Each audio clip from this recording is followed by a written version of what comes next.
love. Welcome back to another episode of Rollerset to Mindset. I'm your host, Angela B. Fuller, Master Hairstylist turned Certified Life Coach. Today, as in every Sunday and Wednesday, I have a juicy topic lined up for you, and I'm really excited about talking about this because I've been giving it a lot of thought. At the top of the year, we always talk about make our resolutions or what we desire to see come through for us in the new year. And so, always in a place in my mind, that resolution or that desire stays with me. And so, I have a question for you before we dive into our episode because it's not roller set to mindset if it's not a pop question. So, my pop question for you today is, do you understand? I mean, do you really understand the different dynamics of wishing versus setting intentions to make something happen? Because the word says, when I was a child, I spoke as a child, I acted as a child, but when I became an adult, when I became grown, then things just have to change. So when we talk about setting our intention or making our New Year's resolution, we're not talking about childhood stuff. We're talking about the real deal. And so I want to dive in a little more deeper when it comes to wishing for something, wishing for a goal to happen, wishing for a particular outcome versus setting the intention to make sure that outcome happens. Now, I'll be the first to admit that I am not perfect. None of us are perfect. As a matter of fact, if you go back and listen to some of my previous episodes, I am willing to be transparent and talk about some of the mistakes that I have made along the way. You'll find that when I first started my podcast, it was messy. There was a lot of messiness, but what I did know is that I first had to get started. I had to be willing to do it messy in order for it to get better. And so that's a word for somebody out there, for my beauty professionals. We first got to mess up. We got to mess up that nail art. We got to mess up that first haircut. We got to mess up that first roller set. We got to do a bum job on that first makeover or any other professions that the women we serve are involved in. You weren't always the best teacher. You weren't always the best attorney. Some things you just didn't get right because you didn't know enough to be better. You didn't know enough to get it right. That goes for any of our the women that we serve in our profession as beauty professionals. We service everybody. We service attorneys. We service individuals who pastor a church. We service women who are in the science and medical field. You know, and so when we're first starting, be ready to not get it perfect. Give yourself a certain grace period because everything that we do or think or attempt to do has a gestation period. You know what I mean?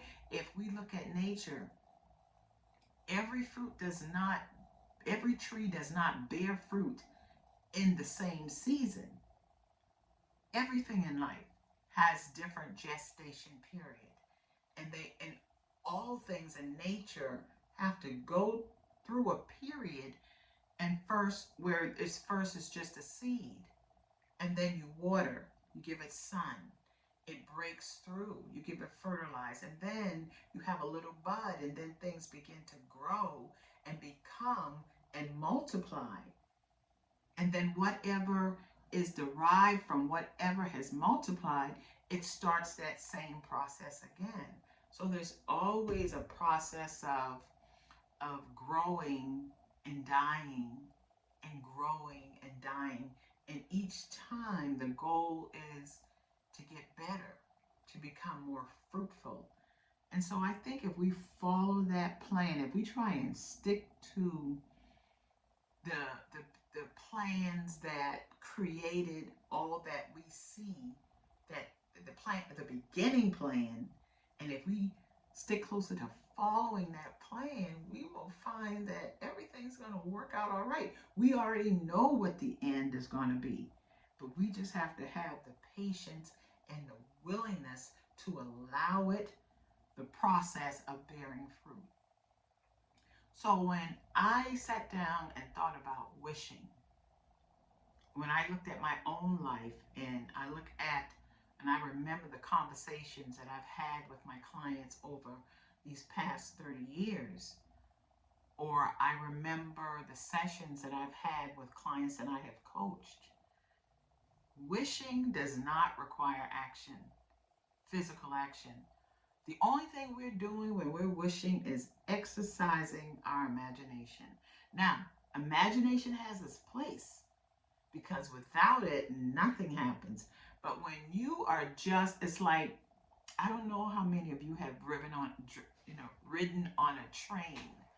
And you're like, for me, in the past, when I've ridden on a train, I like the window seat. I like the window seat because I can look out that window and I can imagine, I can daydream, I can just wish for anything to happen.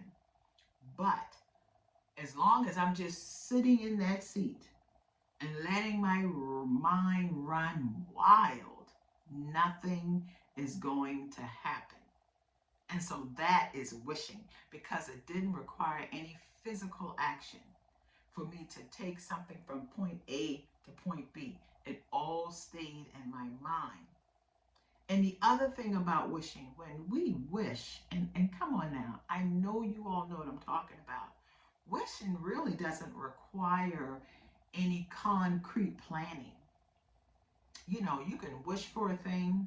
You can say, well, I'm going to do this, this, and this, and all in the same thought, or as they say, all in the same breath, you can switch that thing off and plan something else. And then you plan something else without testing the previous plan. So wishing doesn't require action. It doesn't require planning, and it certainly doesn't require course correcting, because before you can course correct, you first have to try a thing. You know, you have to give it a beta test. You got to put it through something and then get feedback. And after you get feedback, then you got to go back to the drawing board, because you'll find that in your feedback, there were some things that wasn't accomplished. You know, individuals will drop a dime, give you some information, drop a gem that can help you to make whatever it is you're trying to accomplish better. I mean, it's just like, you know, you all know it. For those of us in the beauty industry, we have consultations first. Rarely, if ever, do I take a new client and just sit her in my chair and go to work. No, I have to have a consultation with that individual. I examine their hair. I find out what are their daily habits as it pertains to their hair. You know what I mean? I first have to dive into the habits of that individual so that I can see where the glitch is, so that I can see where they are missing, what elements is being missed, what elements are being missed, and then I could add my professional advice to create a different outcome. So wishing doesn't require any action. Wishing doesn't require any planning. It doesn't require any course correcting. And if it doesn't require course correcting, then you know you're not doing any testing. And the last thing I want to say about wishing, what wishing doesn't require, is that it doesn't require investing in your personal development. Because if you are not putting your hard-earned income in some level of personal development, then you are not growing. And with every season you are in, with every goal that you have set for yourself, you got to grow before that goal can grow. Can I get a witness? You got to grow before that goal can grow. So let's talk about the opposite of all that. Let's talk about, how do we make a difference in our lives? How does something go from a thought How does something go from a wish to seeing it in full bloom? First of all, if it's not written, it's not real. If it's not written down, it's a wish. It's just a fleeting thought. So, first of all, when you decide you want to achieve something, how about sitting down at your computer and going to Google Docs and type in some written down goals? Or you pull out your phone, you go to your notes, and you type in some written goals. Because when you can write something down, it allows for what? The next thing. Setting intention with desired action, it allows you more clarity. And when you are clear, baby, you can see. I can see clearly now. The rain is gone. When you sit down to write your goals, you create some form of clarity and you feel like so empowered that you cannot be stopped. And when I think about the times that I wrote something down and I became clear on what I wanted, it led me into action. It led me to feeling more courageous. It led me to being more confident. And with clarity, courage, and confidence, oh, baby, I was ready to take action. You know what I mean? So setting your intentions with desired action is how you achieve your goal. Because what? You're writing your goals down, which is allowing for clarity, which is allowing for number three. When you are clear, you can proceed with courage and you can proceed with confidence and you can create some real action, real results. And when you get results, you don't stop there. What do? Come on now, you know what you do. Once you take action and get results, then you want to course correct, you want to revise, you want to draw, ask questions of your audience, and then you want to course correct. Go back and see where you need to make your revisions. You want to go from making a thing good to making a thing better. And you stay on that wheel. You make it good, you make it better. You make it better than that, you make it better than that. And before you know it, you have created a masterpiece. You have created something that you can teach someone. And so that's how your fruit, the fruit of your labor, that is how it grows. It's so important, you guys, to measure your feedback because you might think you're the only one who's making this thing happen. And you're not doing it for yourself. You're not creating all that you create for yourself. You're creating to multiply your fruits. And when you multiply your fruits, it is so important to continue to develop personally.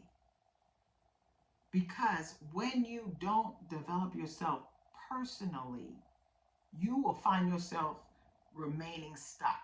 Yes, you've achieved something, but you're still remaining stuck, and that is not growth.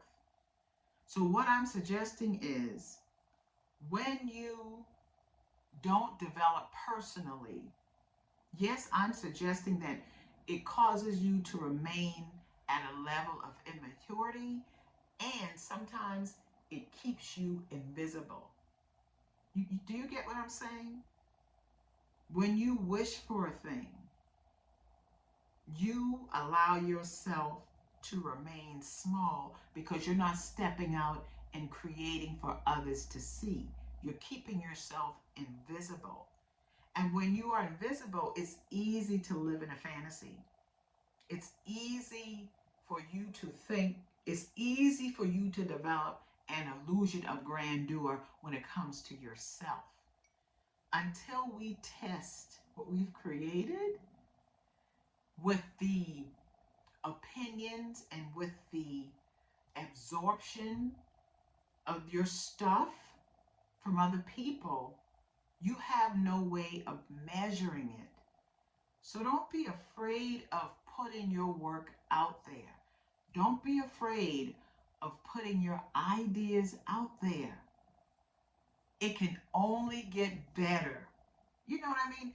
Your ideas and you plus an audience that you're solving that problem for, your ideas can only get better. Your fruits can only be multiplied. So when you're taking action, when you start or at least get to that place of actionable intention, you have a higher level of growth. You have a higher level of a growth mindset. You're able to focus on a growth mindset and you begin to see yourself with a clear understanding of the how. You begin to see yourself as God sees you. You begin to see yourself as beautifully and wonderfully made. You begin to see yourself as a multiplier and not as a subtractor or a divider. You begin to see yourself as a multiplier. And that attitude, baby, that attitude can be nothing but empower you. And that's where you get to the point where you feel empowered. That means that you're living on a higher level. You're thinking on a higher level. Understand now that that doesn't make you any better than anyone else, but it also doesn't make anyone better than you. And you live your life through faith. But with that, you have to um, couple that with realism because sometimes we can have so much faith that we fail to see the other side because there's a right side and a left side. There's two sides to everything. Now, our faith infuses us to keep going. Our faith encourages us to see when a thing has not really um, come into reality, but also understand that there's two sides. There's a thing called dual. Something has a right side and a left side. It has an up and a down. But it is your faith that will keep you centered. I know there are many times when I felt like it just wasn't going to happen. I just couldn't go on. Sometimes I felt like I took two steps forward and one step back. I found myself in the same place. But I had to remember my faith. I had to remember that it will not it will not die if I don't quit. Because sometimes we want to quit. We want to throw in the towel instead of looking at a thing with a magnifying glass and see how we need to course correct. And when I tell myself and remind myself, and this is something for you that you can do, remind yourself and be aware that there are three possibilities: that something will happen, that it may happen, but also understand that it may not happen. But I truly believe that when you take a moment to really find out your purpose and you decide to walk in that purpose, I do believe that nothing can keep you away from what God has called you to do.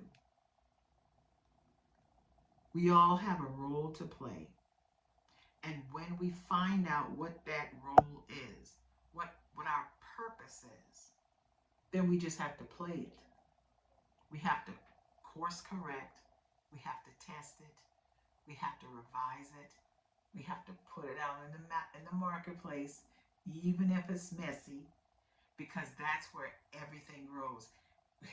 There's no better place than coming out of the mess, because you come out wiser, and you come out stronger, and you come out ready. You come out understanding the process, and that's what I want to leave you with. Learn to understand the process. Learn to fall in love with the process. Learn the difference between wishing.